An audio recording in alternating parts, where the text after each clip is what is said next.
Israel കപ്പലിനെ ലക്ഷ്യം വെച്ച് ഹൂത്തികൾ Saudi തീരമായ യാംബുവിനടുത്ത് ആക്രമണം നടത്തി. ലൈബീരിയൻ പതാകയുള്ള കപ്പലിനെയാണ് ലക്ഷ്യം വെച്ചത്. യാംബുവിൽ നിന്നും 40 നോട്ടിക്കൽ മൈൽ അകലെയായിരുന്നു ആക്രമണം. ജീവനക്കാർ സുരക്ഷിതരാണെന്ന് കമ്പനി വിശദീകരിച്ചു. സൗദിയുടെ ചെങ്കടൽ തീരത്തുള്ള യാൻബു തുറമുഖ നഗരത്തിൽ നിന്നും 40 നോട്ടിക്കൽ മൈൽ അകലെയാണ് ആക്രമണം നടന്നത്.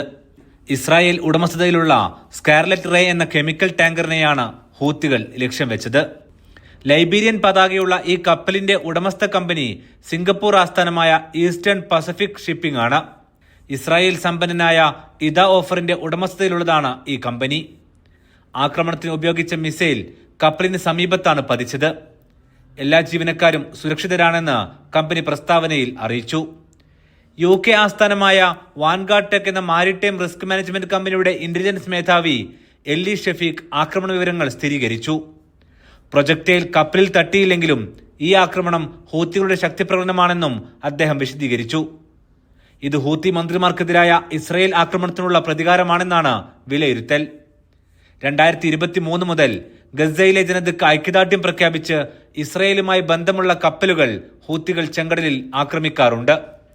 Aftab Rahman, media 1, Riyadh.